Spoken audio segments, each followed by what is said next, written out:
Donc, bonjour à tous, on démarre la diffusion du webinaire de présentation de CDS. Comme d'habitude, on va attendre 1 ou 2 minutes que tout le monde se connecte avant de démarrer. Donc, rendez-vous d'ici 1 ou 2 minutes pour une présentation rapide du district. Et puis ensuite, on laissera la parole à Rochik pour nous présenter Cognitive Design System.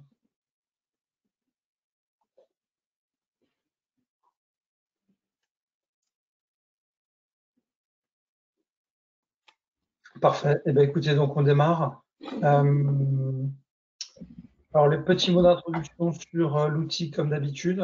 Vous avez la possibilité de poser vos questions, pardon, à travers l'outil dans l'onglet questions.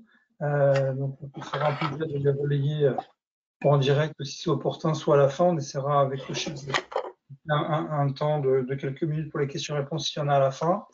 Et puis, voilà. Et sachez que de toute manière, ce webinaire va être enregistré, donc vous pourrez le voir et le revoir sur nos réseaux sociaux, notamment ceux d'Aerospace Valley. Donc, petit mot d'introduction, donc webinaire du district. Le district, c'est l'accélérateur d'innovation par Aerospace Valley. On est physiquement au B612 dans la prolongation des bureaux du pôle et on propose un programme d'accélération qui est basé en 3 étapes. Hein. C'est une image qui parle bien la fusée à 3 étages dans le monde du spatial. Un premier étage autour d'un programme de mise en relation qualifiée qui permet aux entreprises qu'on accompagne de leur créer des rendez-vous avec en fait un petit peu qui ils veulent. Hein. C'est un peu la liste au Père Noël. Le deuxième étage, c'est la partie structuration commerciale. On a souvent affaire dans les fondateurs d'entreprises aérospace défense à des fondateurs qui ont fait des études technico-scientifico-techniques et qui ont un petit peu oublié la composante commerciale dans leurs études, ou qui l'ont pas forcément abordée. Et donc, on leur rafraîchit un petit peu, on leur remet le pied à l'étrier sur certains de ces fondamentaux. Et puis, au fil des rencontres et des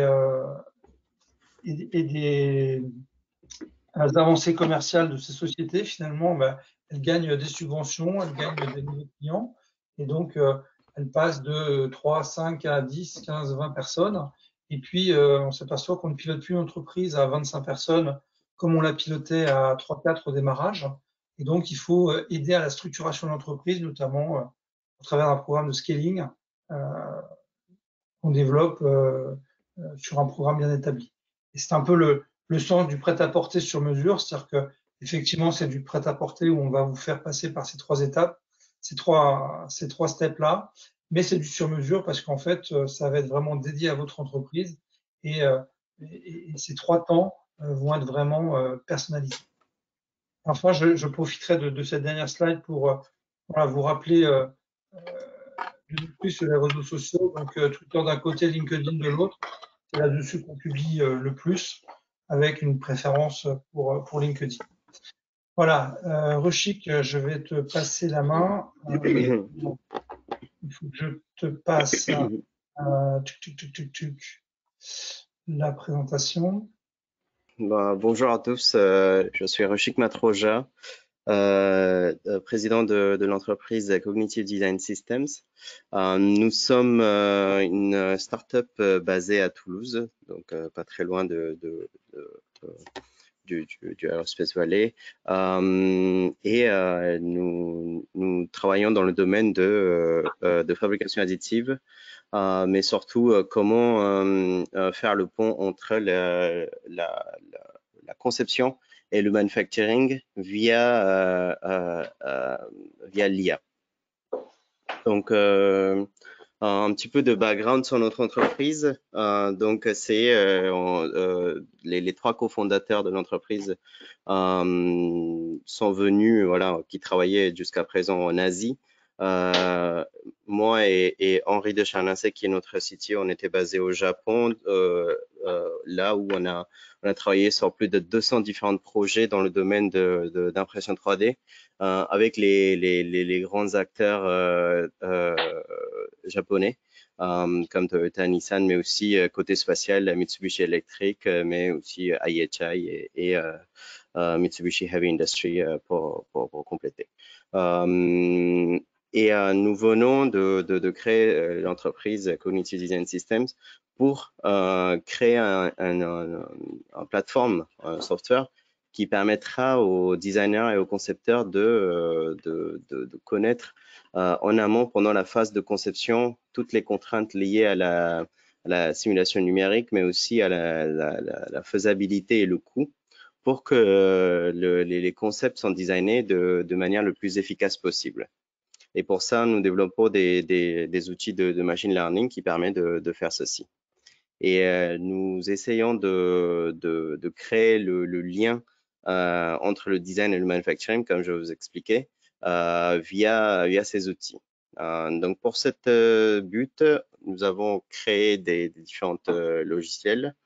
Je ne sais pas si ça c'est gênant, mais voilà. Nous avons créé les différents logiciels. Le premier s'appelle Cognitive Additive. C'est un logiciel qui permet de faire une analyse de faisabilité et de coût pour impression 3D. Donc voilà, ça c'est la partie analyse. En même temps, nous continuons de développer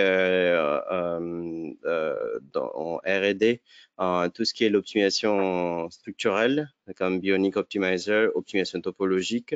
Bionic Optimizer, c'est des algorithmes propres à nous qui permettent justement d'avoir des structures beaucoup plus performantes, surtout côté vibratoire.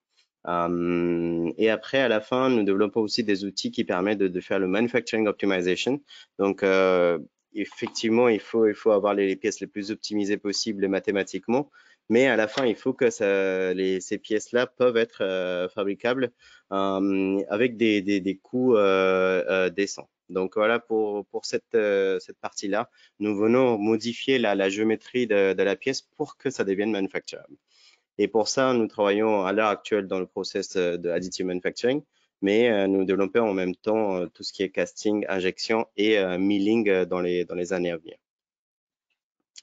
Aujourd'hui, je vais faire une analyse d'un case study pour mieux expliquer nos outils, mais aussi de vous mettre voilà, en perspective comment nous travaillons pendant la phase de conception. Donc évidemment, Cognitive Design Systems a aussi un volet service dans lequel nous proposons des prestations d'optimisation et de simulation pour les pièces. Et dans ce cadre-là, nous utilisons l'IA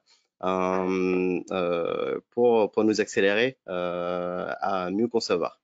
Donc aujourd'hui, nous allons faire un grand focus sur comment identifier les opportunités apportées par la fabrication additive en utilisant l'IA.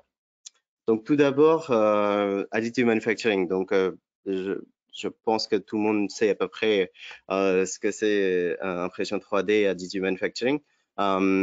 C'est une technologie qui a fait beaucoup de bruit dans la dernière décennie et qui a pour le but de, on va dire, révolutionner l'industrie de manufacturing. Mais pour révolutionner quelque chose, il faut savoir les limites et les contraintes aussi liées avec le process. Et c'est là-dessus que nous travaillons. Deuxième mot-clé dans cette phrase, c'était d'identifier les opportunités. Donc, quelles sont les opportunités apportées par impression 3D?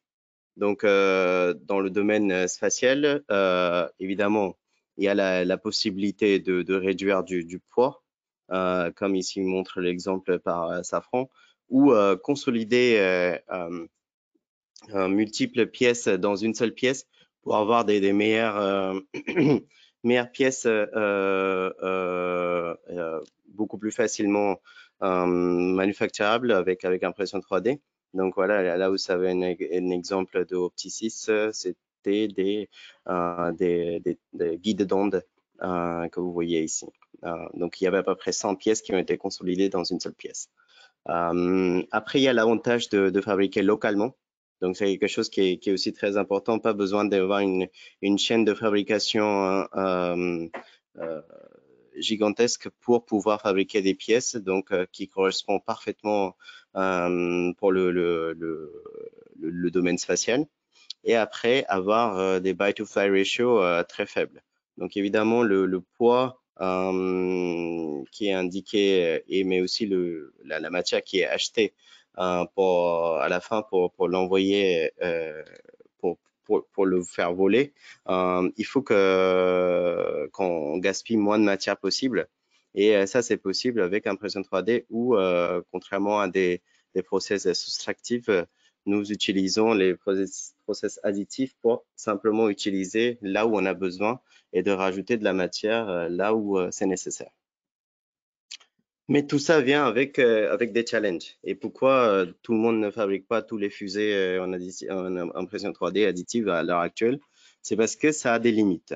Et c'est très important de savoir ces limites pour mieux les identifier et pour mieux répondre aussi à la fin des cahiers des charges et l'application d'additive manufacturing.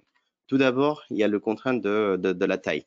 Donc, ça a ses limites. On ne peut pas fabriquer de n'importe quelle dimension. À l'heure actuelle, les plus grandes machines font 900 mm de large et de 450 dans les autres dimensions. Donc, à la fin, c'est pas très, très grand. Mais voilà, ça nous donne une bonne tri pour mieux choisir l'application de quelles sont les pièces qui peuvent être facilement faisables. Après, il y a le contrainte de la qualité. Donc, ça, c'est quelque chose qui est très important. La qualité de la pièce, comme c'est une process additive, on peut avoir des problèmes liés avec la porosité, on peut avoir les problèmes liés avec les déformations dues aux contraintes thermiques. Et pour mieux répondre à ça, il faut les identifier, ces problématiques, ces risques, et pour qu'on puisse fabriquer de manière le plus serein possible et avoir une répétabilité aussi pour la fabrication. Après, la question de rendre le scalability, donc de passer d'une pièce à des milliers de pièces. Ça, c'est un problème majeur dans l'aéronautique. Dans le spatial, c'est pas forcément un grand problème, mais c'est quand même quelque chose qu'il faut tenir en compte que voilà, additif est fait pour des petites séries et pas pour des très grandes séries. Et à la fin, les coûts. Donc voilà, mieux connaître le marché, les différents coûts associés avec le process sont très importants pour mieux trouver l'application nécessaire pour additive manufacturing. Et pour ça, avoir une database qui nous permet de faire tout ce tri est très important. Actuellement, dans le domaine spatial, évidemment, il y a beaucoup de différentes pièces qui sont fabriquées en additive, notamment les échangeurs thermiques, les turbopumps, des pièces liées avec hydraulique. Là, c'est un exemple de Boom, donc une startup américaine qui fabrique avec une imprimante qui s'appelle Velo 3D. Les différentes pièces en titane et en Inconel, et à la fin des rocket engines. Donc là aussi, c'est une startup américaine qui s'appelle Launcher, qui fabrique, qui a consolidé énormément de pièces dans une seule pièce construite dans une seule bloc en cuivre. Donc voilà, ça c'est l'exemple de Launcher. Donc voilà, tout ça nous permet de savoir quels sont les types d'applications nécessaires. Mais comment les identifier, ces opportunités, pour qu'on puisse les industrialiser est très important. Et pour cette but-là, nous utilisons machine learning.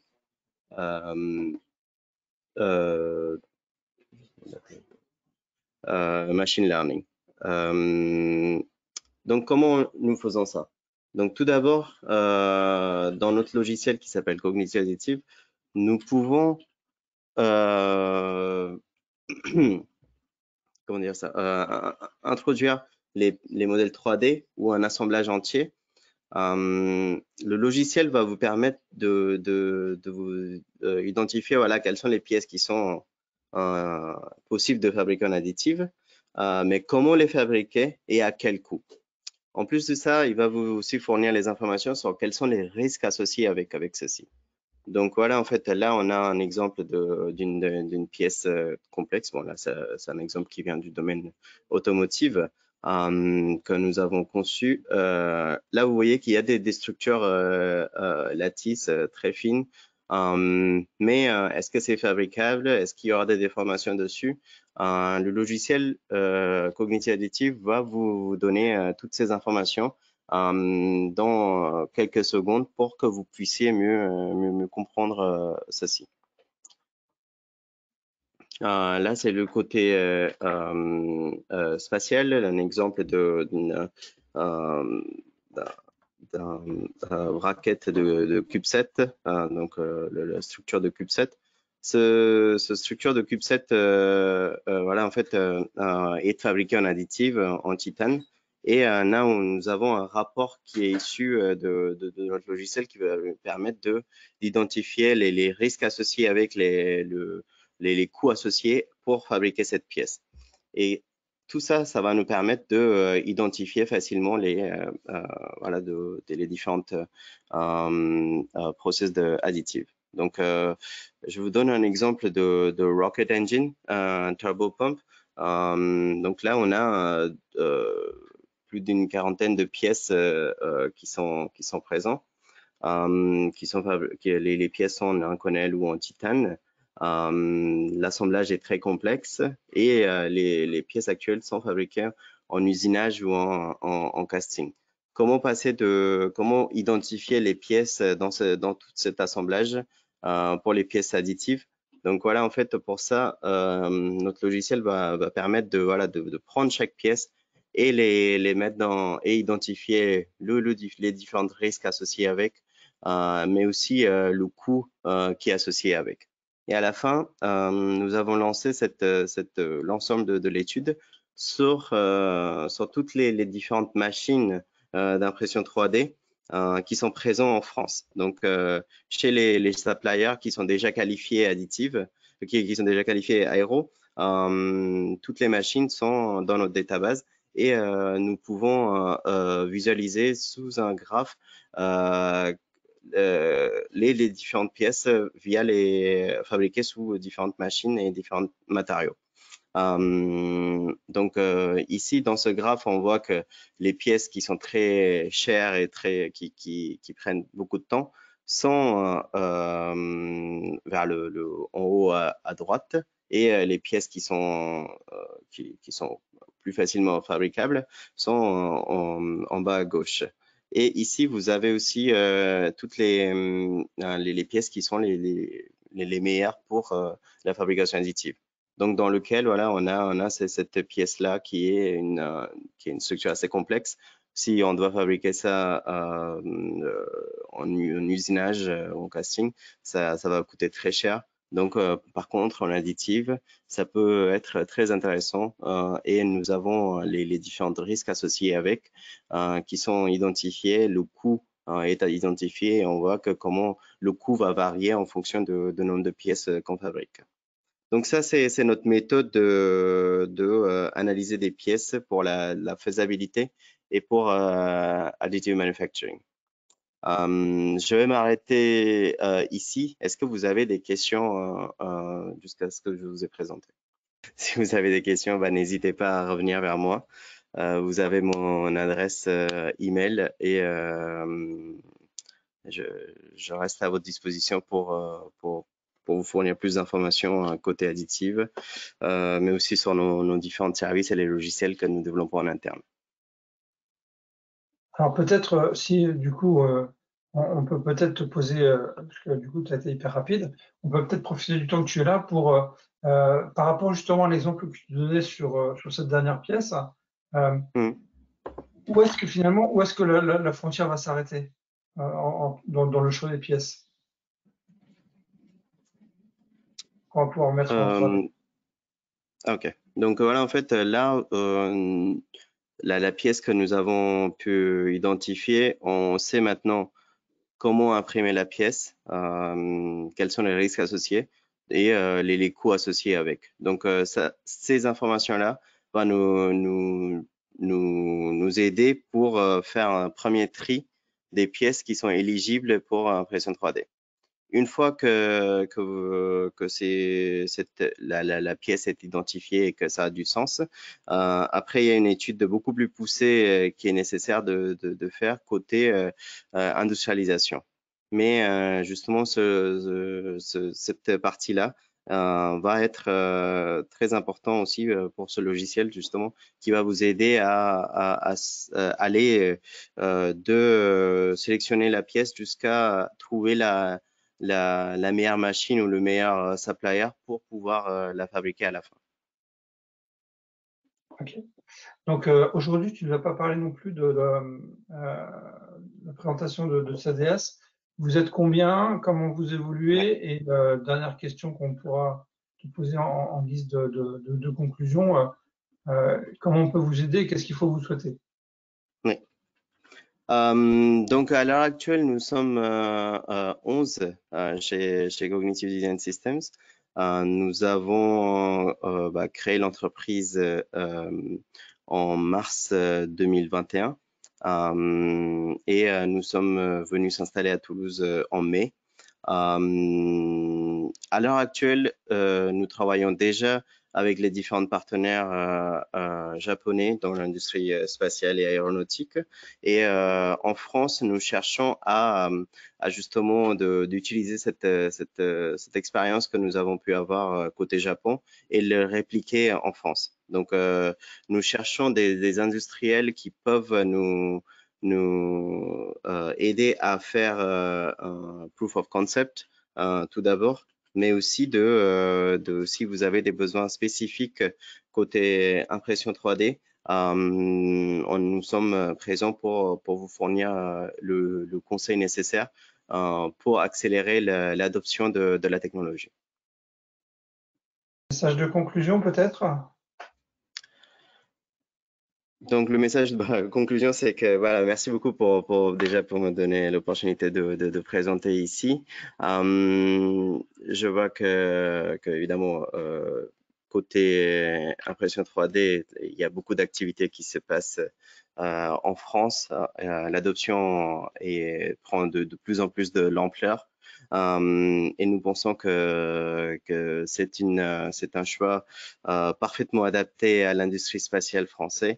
Les outils nécessaires pour la fabrication additive sont déjà présents en France. Donc, nous